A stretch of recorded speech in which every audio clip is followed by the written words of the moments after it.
What up, though? It's your boy WillieStylez in the building. It's a Styles takeover of the Styles and Shevy recap.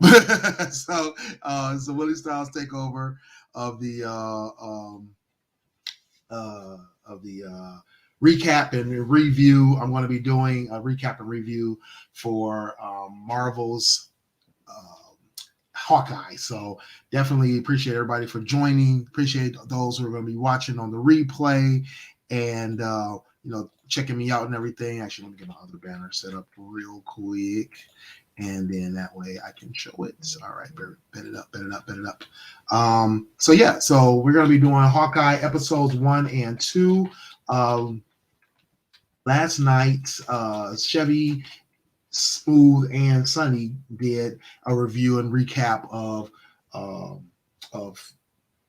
episodes 1 and 2 as well. So go watch that on the replays. But then or you can watch it after you see mine. I mean, while you're here, you might as well stay here, and then you can go watch theirs later to see their input on it. But yeah, I'm going to be doing the same thing. I missed my opportunity last night to do it, so I wanted to get it in tonight and let you guys know what I thought about the show, how it impacted me, as well as what I'm expecting going forward in the series. So this is another Marvel Disney Plus series based on the Hawkeye character, based on the events following Endgame and I guess pre Spider-Man Far From Home. So there's a lot going on right now. We're definitely going to be seeing a lot of new characters in this series, new villains, right? So it's going to be interesting to see how this plays out for the most part. I am very excited about this show, primarily because this is only our second time getting a Marvel TV show featuring a or a human, a regular human, not a superhero.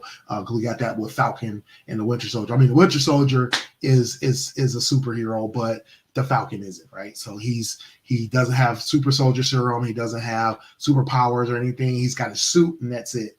So Hawkeye is the second human with the TV show, and he's going to be, once again, all he has is his archery skills, and now he has a new partner. So yeah, quick. I'm going to run quickly through my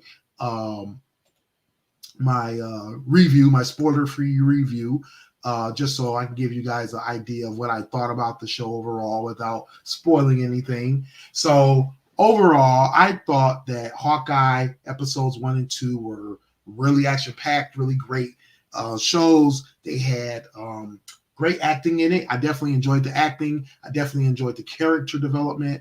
We walked into it not knowing what this was going to be explicitly about. All we knew is that it was going to possibly include his family. There's previews showing his interactions with Kate Bishop. So, we kind of had a little bit of an inkling, but not exactly where this was going. So the new villains, the new scenes, or the new areas that they're in, it's all kind of giving us this whole vibe of, yes, this is on Disney Plus. All Marvel TV shows are on Disney Plus. Marvel is a Disney property, so you will be able to only watch Marvel TV shows on Disney Plus now. They are no longer on any other streaming service. Please excuse me, I gotta get some water. But yeah,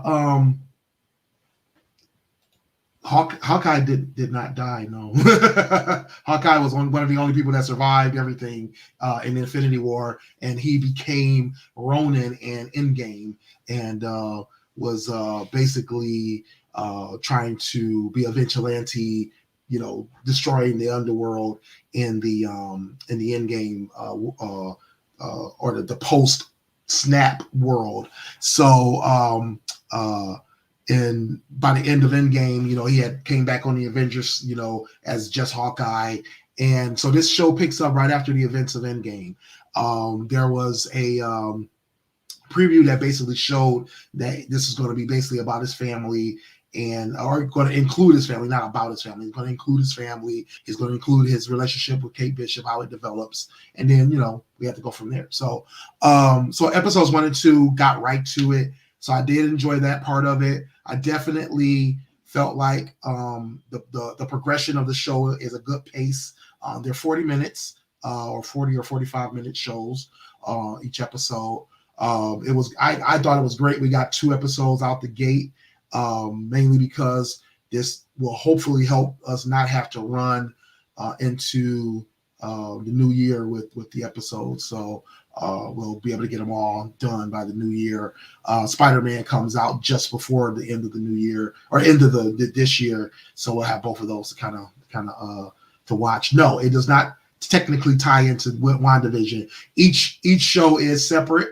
So WandaVision, Loki, Falcon and the Winter Soldier, Hawkeye, Miss Marvel, which is coming soon, a couple other shows, What If, all of those shows are separate shows. They tie into the MCU, of course. They all tie directly into the MCU, and they all are post-Endgame, unlike the Black Widow movie, which was a prequel to Infinity War. Black Widow was a prequel to Infinity War, but everything else has been post Endgame. So yeah. WandaVision does not have a season 2 technically, but there is a new show called Agatha House of Harkness that's coming soon, probably in a couple of years, which will be kind of like a continuation of WandaVision because it'll include Agatha from the WandaVision show, and kind of following some new storylines for her. So we won't get some more WandaVision. We will get some post WandaVision in the new Doctor Strange movie coming in March. So be on the lookout for the new Doctor Strange early next year, and you'll get to see more Wanda. That's going to continue the WandaVision storyline. So be on the lookout for that. But yeah, all the MCU stuff is still tied centrally to the MCU, but each show is standing on its own. So yeah, back to Hawkeye. So yeah, Hawkeye is like I said, a great show. I'm giving it. I think the first episode I felt like was a 6.5, maybe a soft 7 out of 10. It was great. It was great, mind you, but because I got 2 shows to watch and was able to get into the second episode immediately, it kind of curved my grade on the first one. I probably would have given it a higher score had it not been for how great episode 2 was. So definitely episode 2 was a good 7.5. I definitely feel like they turned it up a notch, mainly because they didn't have to do the backstory, because there was backstory in episode 1 for Kate Bishop. There was a little bit of teenage angst in there for Kate Bishop as well in episode 1. That always kind of turns me off. But overall, the episode was a good episode. Episode 2 popped in though, and it was nonstop action, some comedy, some more character development, and then a big it felt like a cliffhanger to most people, but for me, it was more of a twist. It was a twist at the end. For those who know, they know at the end that was a twist, but for those who don't know, it was a cliffhanger. No, it's not. No, what you got to remember is we're talking about a 10-point scale where you have the best of the best TV shows at the far end. And so I don't like to give high scores when I know that there's either bigger and better stuff coming or that I know bigger and better stuff has been done. So if you go look at my previous reviews, you'll see I've given like better episodes of Falcon and the Winter Soldier. I've given those 9s and 9.5s and stuff like that. WandaVision got a lot of 8s. So definitely it depends on you got to think about from a 10-point scale. You got to make sure you're not putting the things too high, because then if certain episodes are blowing it away, how did a standard episode like episode 1 fare up to an even better episode later on, right? So I don't like to muddle it. So if it's really good, I put it in the middle. I put it around 6 to 8, somewhere between 6 and 8. If it's awesome, like mind blowing, everything is just A1, then it gets my 9s and 10s. I don't give 9s and 10s to just really good stuff. I don't give it. It's got to be mind blowing. It's got to be mind blowing. So yeah. So from a standpoint of other shows and how they started, I definitely think that Hawkeye will appeal more to people who are looking for good action. It will appeal more to people who are looking for something that closely resembles the kind of feeling you got out of a Falcon and the Winter Soldier, because a lot of people went into WandaVision and weren't getting it, right? It was so much mystery and build up in WandaVision that a lot of people got turned off.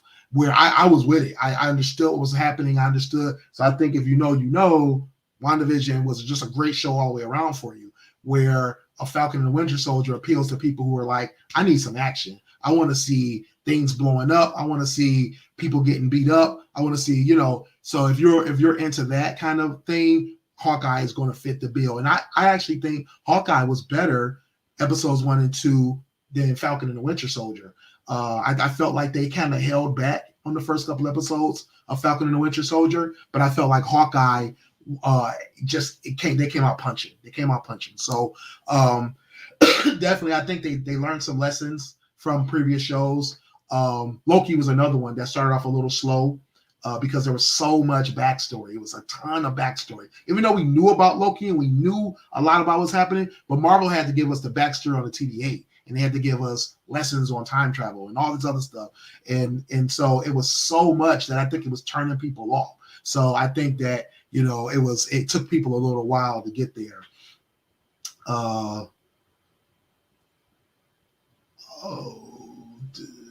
I didn't hear anything about him, about transphobe. What is that about? I know I didn't hear about that.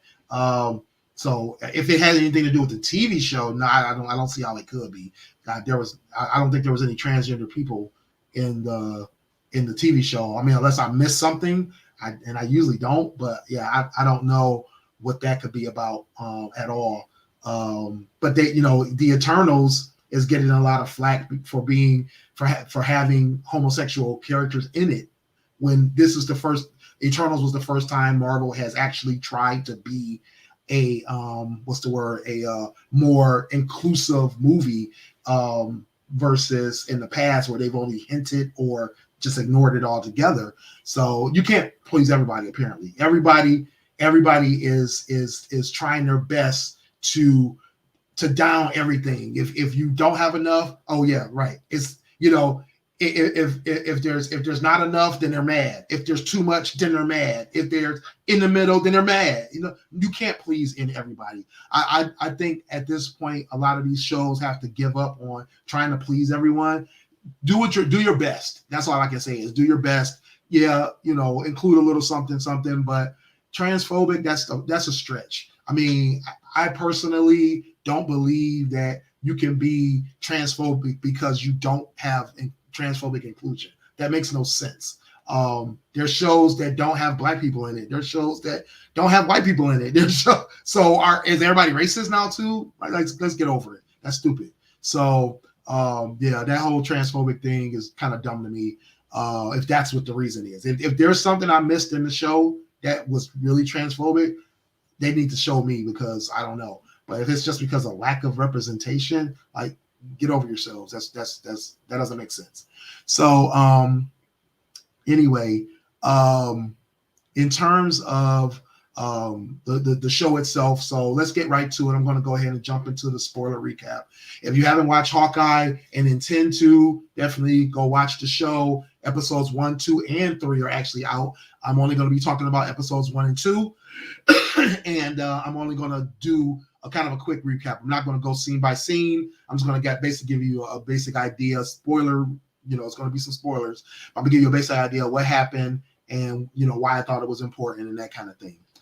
All right, so let's get to it. So episode 1 opened up with the backstory about Kate Bishop. We got to see her parents. We got to see where she lived. We got to see what was going on when she was younger. And there was this big argument her parents were having and whatnot. It turns out this was the day that the Kree invaded Earth. And it was the Battle of New York. This is when Loki shows up. He's got all those aliens with them, the giant aliens flying through the sky, all that kind of stuff. Believe me, I would love to show y'all the videos, but YouTube would ban me. But anyway, so they started off then, which actually shocked me because most of the other shows that we've seen being post Endgame have relied on an Endgame type opening. They've generally looked or started with an end game like a snap or a blip. The blip is when the people came back. The snap is when the people went away. So they've either started with a scene from the blip or from the snap and then moved from there for most of these shows. Loki being another exception, kind of, but Loki, that scene that started it was from Endgame. So it wasn't post snap or post blip, but it was part of Endgame anyway. So everything that we've seen so far has been Endgame related. This was the first show that started off with Battle of New York. So Battle of New York is going on outside. The side of her house gets blown up, and the first thing she sees is all the aliens attacking New York. And I think at the time her parents had kind of went different ways in the house. They were talking, they kind of, made up and whatever. They came and talked to her, and then her dad goes to his office. Her mom goes to get something from the kitchen or something. And so when they blew the front of the building off, Kate goes down to her dad's office. The office is gone. She looks out, she sees the aliens, she sees everybody fighting, and what she centers in on is Hawkeye. Hawkeye is the scene where he jumps off the roof and he's shooting his arrow at the top of the roof, hooks in and takes him through a window. And she sees this, and she's, kind of like still at this impressionable age where, everything that she sees, it kind of like clicks. And so just before her father had last talked to her, he mentioned something about protecting her and the family. With the front of the building blown off and her father apparently lost to the rubble, her and her mother are alone now. They show a scene where they go to the funeral and they have this conversation about, now that they're alone, the mother says that she's going to be the protector. And Kate tells her that she wants to protect her and, she wants to be the protector and that she needs archery lessons. So we go through a full montage of Kate learning archery, martial arts, gymnastics, all kinds of things to prepare her to be a protector. So we fast forward to present day, which I believe, because it's post Endgame, it's 2025 or 2023 rather. I'm sorry, it's the year 2023, 5 years after Endgame. So Kate is at college. She's fully graduated from school and everything. She's in college, and so she's doing this college prank or whatever. Crazy thing, because she's basically just trying to ring the bell on the bell tower of her school, shoots the arrow a couple of times, finally hits the mark, and it grabs the bell. I forgot what it's called. It's the rope that makes the not the spindle. I can't think of what the thing is called. It's like the little ball inside of the bell, makes it move and hit the inside. Unfortunately, this bell tower must not have been in use for centuries or something, because the whole thing collapses. So that was crazy. She gets in trouble, of course. Luckily, her mom is rich. So she gets home. Turns out that, her mom's already got the call. She's got to pay for the bell to be replaced. She's got, but again, luckily her mom is rich, and her mom is getting on her ass. She's like, look, you got to start taking life seriously. You can't be just expecting me to bail you out of everything, or you can't be, risking yourself and your livelihood on this foolishness, being childish and all this kind of stuff. And so, Kate, of course, is half listening. She's a teenager still. She's in college, but she's still a baby. And she's, basically like, she basically feels like she can do what she wants. basically feels like she's, at the top of her game, whatever the case may be. She's, half-heartedly into it. Then she finds out her mom is going to be going to this concert with her, or this benefit dinner, rather, not a concert, a benefit dinner with her boyfriend. And, of course, we got the whole, this is not my dad, I don't like this guy kind of attitude. Like I said, the teenage angst stuff I kind of hate when I see it in TV shows, because it's so what's the word? It's always so generic, right? It's never anything unique or creative with it. It's always the same generic stuff. So whatever. They move on to the scene in the benefit dinner. And I just said I wasn't going to do scene by scene, didn't I? I lied. Anyway, so at the benefit dinner, Kate did find out that from the boyfriend's uncle that he had proposed to her mother. And apparently her mother said yes. They were planning to talk to Kate about it, but they didn't get a chance to.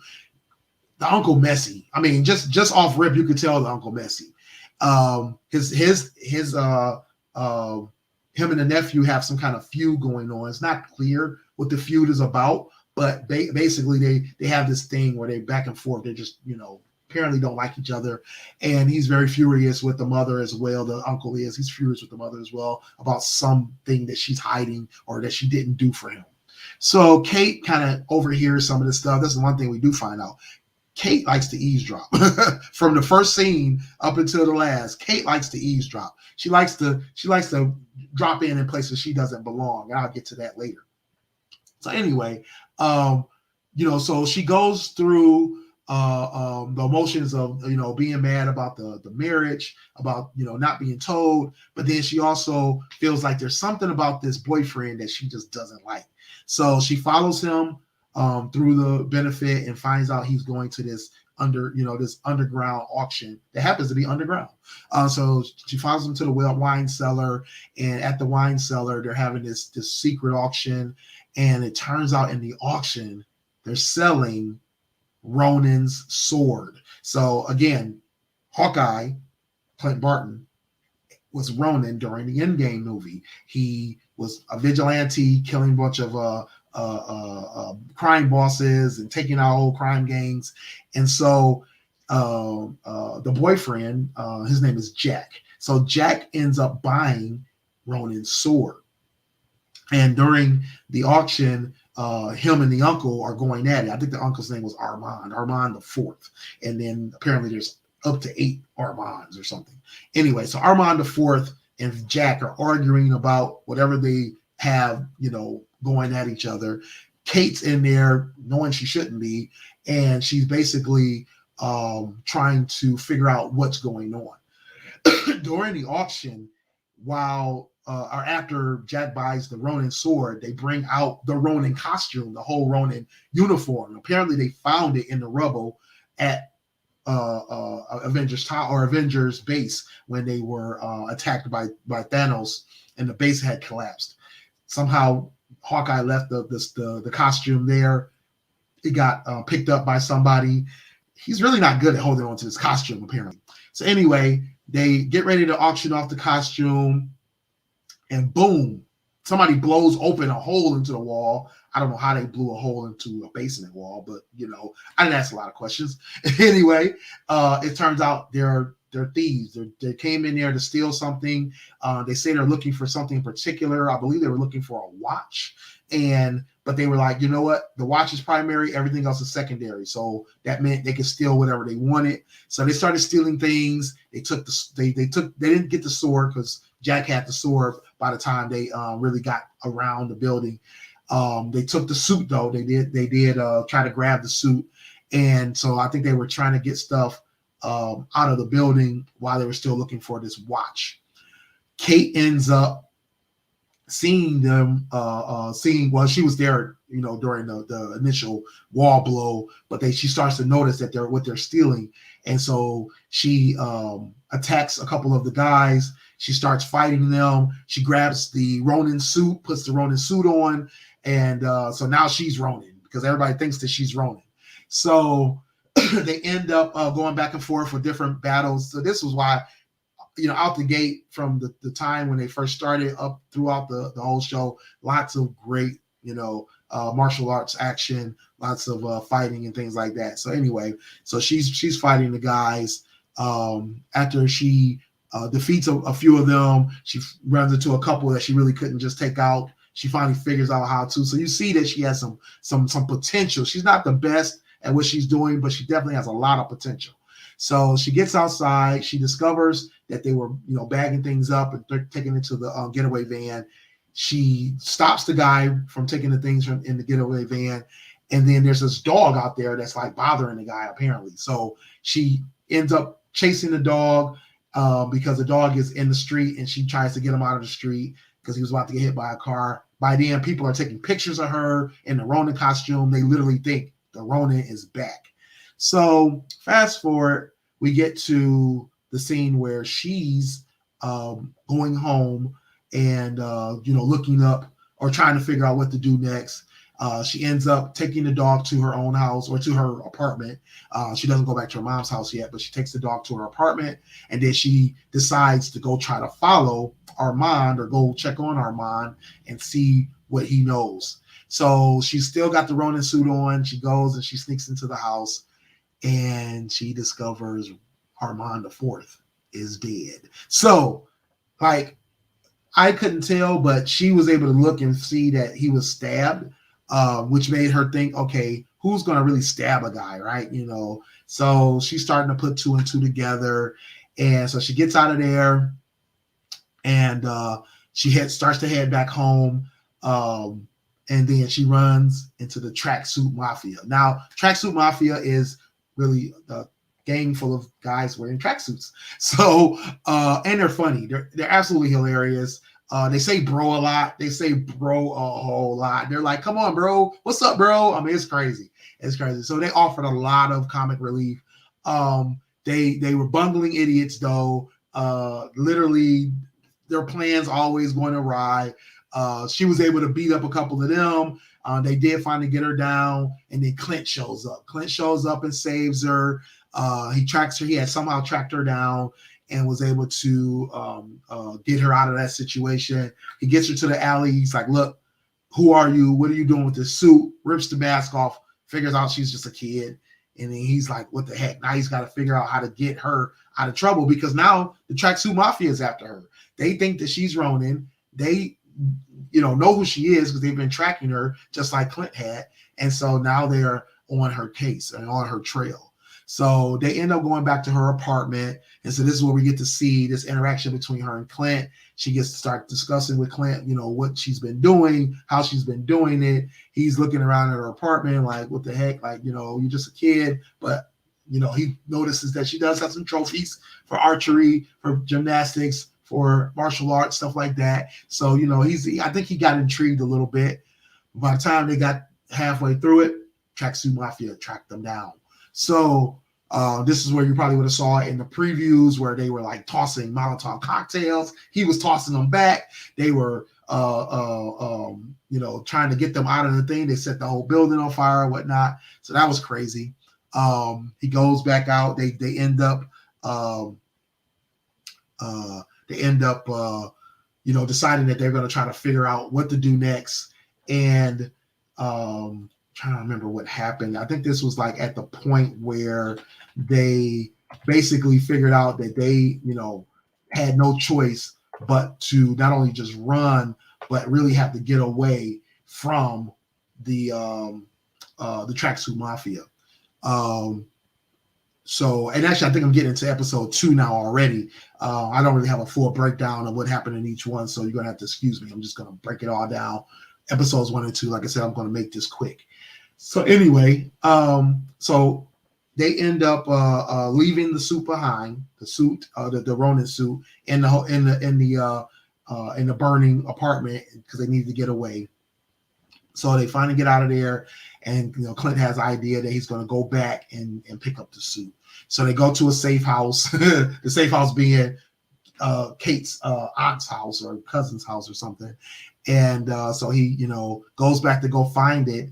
and unfortunately the suit is gone. So he ends up having to go look for the suit. Like I said, he can't keep up with this suit to save his life. And Kate, at this point, she knows that he's basically kind of still uh, he basically kind of still needs what's the word? No, I think she figures out that he doesn't think that she's ready to be, an Avenger for one, but just in his presence or helping him with this whole situation. But she also still is very confident. So I think that she's kind of like into, trying to figure out how can she prove to him and prove her worth to Hawkeye. So she ends up, starting to look into the situation that she needs to look into, which was Jack and Armand the Fourth. So she approaches her mom about the situation and, talks to her and Jack, and they end up having a fencing fight. And she's like trying to prove that Jack is lying about something. She doesn't even know what. She just wants to prove Jack is lying and convince her mother that Jack is hiding something from her. So we do that whole dance. And then during that time, we go back to Hawkeye is trying to get his suit back. So he ends up tracking the suit down to a firefighter who does LARPing. And LARPing is live action role playing. So this means these people go out to different parks and other areas, and they do these role playing events where they're doing battle. They may, go on adventures together, things like that. And these are like legit adults doing this, right? No judgment. If you're a LARPer, no judgment. I appreciate LARPing just like the next guy. But Clint's not feeling it. So Clint ends up tracking the LARPing exercise down, and he goes there to track down the guy with his suit. So he ends up finding out he has to join in on the LARP in order to get in and talk to the firefighter who's currently wearing the Ronin suit, which I thought was crazy because, everybody's after the Ronin, but this guy seems to get away with it. So anyway, Clint goes in. He's like, hey, I really don't want to do this for real, but I need to get to this suit. So he does what he has to do. He's doing a little battle. He's swinging swords at people. He's acting like he's killing them. They just have to tap each other on the back or something. So that was funny. That was kind of funny. He gets to the guy, and so he has a discussion with the guy named Grills. This is the firefighter's named Grills, which if you know anything about the comics, you'll know who Grills is. And so him and Grills have a discussion about how he's going to get this suit back. So Grills tells him, hey, come on, man, do me a favor. Have a battle with me. Let me win the battle, and I'll give up the suit. So somehow he convinces Clint to do the battle. Clint was like really just against it at first, but he's like, man, help me out, help a brother out, right? It's a black guy too, so he's like, help a brother out. So I like Grills. Grills was funny. So he ends up going into deciding to do the LARP battle. They go into the middle of the LARPing area, and they have to follow the code of the LARP or whatever it is. I don't know what it is. They basically have to read off this thing and agree to it and then drink the magic potion. Of course, Clint doesn't want to drink the magic potion. And he's like, let's just get this out of the way.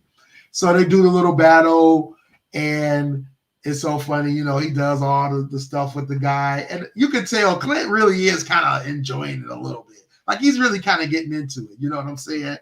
And so he ends up letting the guy win, letting the guy kill him, and he'll kill him. And so they go ahead and go back, and he takes the uniform off, gives Clint back the uniform. What up, Dame? What's going on with you, brother? Yeah, it definitely has an old comic feel like the other shows. Yeah, it was definitely a different feel to it. It definitely it did have some classic feel to it. I definitely agree. I definitely would agree with that. So I ended up they ended up, parting ways. Grills lets him know like who he is. It's like, you need anything, let me know, blah, blah, blah. So Clint is back on the trail. He goes back, and by now I've been forgetting to mention is the family, right? There was family aspect to this, at the beginning of it, when we did get to see Clint It was him and his daughter and his two sons at the Rogers musical. It was so cheesy. They had their interactions. We got to see them, in their, father and kids moment. The mother's back in at their ranch or at their home, and she's expecting them to come back, the next day. And because now he's on this mission to go find his Ronin costume, save this girl, and figure out how to get her out of the scope of the Tracksuit Mafia, he ends up missing his flight. He sends his kids on home, but he misses his flight to get home for Christmas and everything. So the whole thing is, this whole series is taking place around the Christmas holiday. So it's very appropriate for this time of the year, right? Because everybody's into the Christmas holiday and all that kind of stuff. So Clint is like, he's a little pissed because now he's got to deal with this. So he ends up getting, trying to figure out what's going on with Kate. If I'm not mistaken, by now it's like he's got a plan on how he's going to get her out of this situation. So he ends up meeting up with her. He sends her on her way. He's like, look, stay out of trouble, stay out of the way. He gives her his phone number. And, what he doesn't know is that she's got a multi-million-dollar security company behind her. So he ends up going to the Tracksuit Mafia directly and gives himself up. They take him hostage or whatever, or whatever they're doing. They think they're taking him hostage. And they take him back to their lair. So he gets there and he's letting them know, like, look, I'm not Ronin. Kate Bishop's not Ronin. I don't know who Ronin is, but let's end this, right? He's letting them know he wants to talk to their boss, their manager, the supervisor, somebody, because the bros are acting up. So the bros are like, look, we caught you fair and square, Hawkeye, and, we're going to find Kate Bishop and take care of her too. So guess who busts through the window at the wrong moment? Kate Bishop. She done tracked this man down with her cell phone using the security software that her security company uses to do triangulation. So somehow she done tracked him down and ends up falling right into the hands of the Tracksuit Mafia. Clint was already free. He was about to beat their ass. He was literally had broke through and was about to take them out, and she busts through, and now he's stuck with her again. So they end up having the he ends up telling the bros, like, or they end up tying them up even more now, because the bros are like, we know what to do now. Tape them all up, tie them all up. They're both there. And he's like, look, I still need to talk to your boss. So they go back to find the boss, and it's a surprise ending. And so, or a cliffhanger for some people, but it was a surprise for us who know, for those of us who know. So we see a mysterious young lady. One of the henchmen comes in to let her know what's going on, and I can't remember if he signed to her, but you could tell that she's not hearing everything because she's feeling the speaker. She's listening for vibrations and all that kind of stuff. So for those who know, y'all know who it is. So episode 3, I'm pretty sure is going to bring us full circle to who the mystery figure is, what the purpose is, why she's with the Tracksuit Mafia, what Clint and Kate are going to do about getting away from this, because it's only episode 2, so they gotta get away, right? So I'm definitely looking forward to this continued action. I'm definitely he did sign. Okay, thanks Shalom, appreciate that. So yeah, so definitely we could tell that she was deaf. So I already know who she is. Most comic folks know who she is, and those who have watched some of the Netflix shows know who she is. So I think that we are looking in for a treat with Hawkeye. Episode 3 is released today, or yesterday rather. It was released yesterday, so make sure you all go check out episode 3 if you've already watched 1 and 2. It is available. I'm going to go watch it probably after I finish streaming for the night. And but in the meantime, I'm definitely looking forward to more Hawkeye and more Kate Bishop and all the whole crew, right? So but yeah. So that was my spoiler recap of Marvel's Hawkeye episodes 1 and 2. I'm sure I forgot something, but bottom line, great show. There's a lot of stuff going on, especially with these first 2 episodes dropping the way they did. Like I said, a lot of backstory for Kate. So a little bit of backstory for Hawkeye.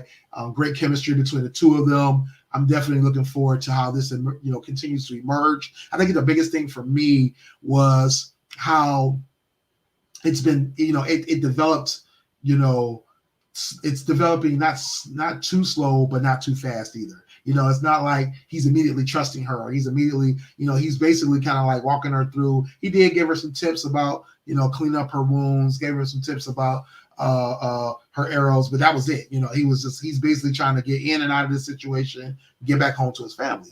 So definitely feeling this show, and hopefully by the end of it, he does make it home for Christmas. And we're going to cross our fingers for Clint's sake, because he's definitely has had a hard time with this whole being a superhero thing. So, and shout out to him being, like I said, another human in a superhero's world and making it, right? He's definitely been a standout, him and Black Widow, when it comes to heroes in the MCU. We've had some other human heroes, such as Agent 13, such as Peggy Carter, such as Rhodey. I mean, Rhodey's technically human. He's got a suit, but he's technically human. So we got a lot of humans that have done their thing, but it's kind of hard to stand up against with the big boys when you don't have suits and you don't have special gear that makes you impenetrable or impermeable. So it's dope that they have their times to shine. So definitely been waiting for this series and trying to see where this is going. So hopefully you guys are enjoying it as well. Outside of that, I'm excited for all the new shows that are coming up. Like I said earlier, the new Miss Marvel is coming out soon. Agatha House of Harkness. They announced Moon Knight. They actually had a teaser trailer for Moon Knight that they just announced, and have been kind of promoting a little bit here and there. Moon Knight is going to be about Oscar Isaac and his multiple personalities, and said Brody's technically human. Brody. Who's Brody? Brody. I can't remember who Brody is. Is Brody the guy from that one show? What is the one show? No. No, I'm not sure. I know who you're talking about. You got to elaborate, Shiloh. You got to elaborate. But yeah. Are you talking about Rhodey? If you're talking about Rhodey, I'm about to say not Iron Man. The War Machine. You're talking about War Machine. That is Rhodey, not Brody. So, but yeah. What is her name? Agatha House of Harkness is the one I'm most looking forward to seeing, because I did enjoy WandaVision so much. I'm also looking forward to seeing the new Echo show that they just announced. I'm looking forward to seeing the new Miss Marvel, because Miss Marvel is going to take us into the story for that's going to be kind of tied to WandaVision, but it's going to be directly tied to the Marvels movie.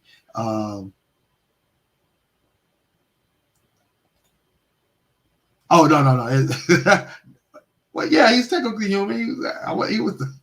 I am not making fun of a paraplegic guy. He's human. He just has a suit. But yeah, it's. But yeah, it's that's where his superpower comes from. It's the suit, right? So he definitely has to have the suit. So just like Iron Man, Iron Man has to have the suit. He's not a superhuman. He's probably got superhuman intellect, but he's definitely not superhuman. And then what is the other show? Oh yeah, we have the new I can't think of the name of it. It's War Machine's TV show. He's going to actually have a TV show as well that's been announced.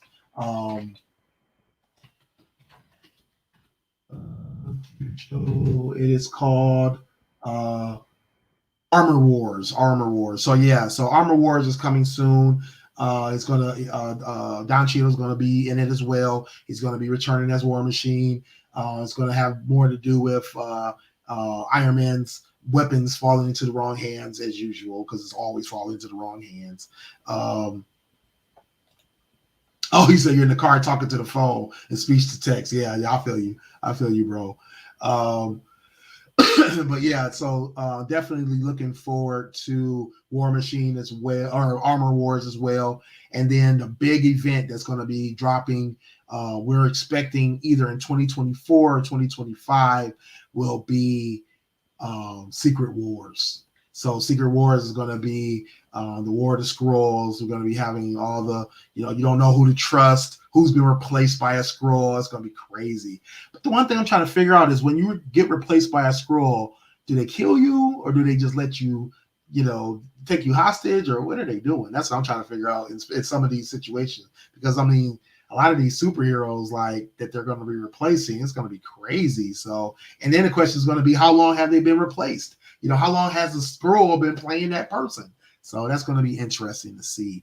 So yeah, so definitely looking forward to all these new shows that are dropping. They announced, I believe it was 16 different shows during the Disney Plus Day.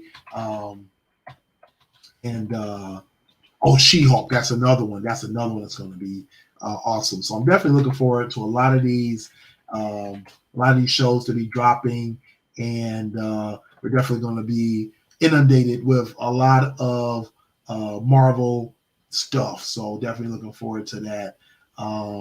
Let's see what else. What else is going on? Let's see. They announced. They announced the new Boba Fett show is going to be coming soon.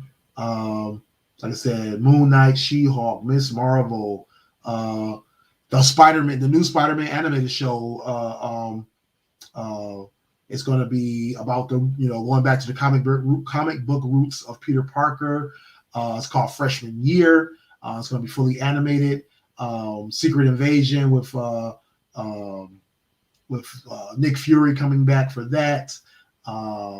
Like I said, Marvel Zombies. That's another show that's going to be coming soon. So looking forward to all of those things. It's going to be dope. So a lot to look forward to. You're going to be able to catch it here in a recap.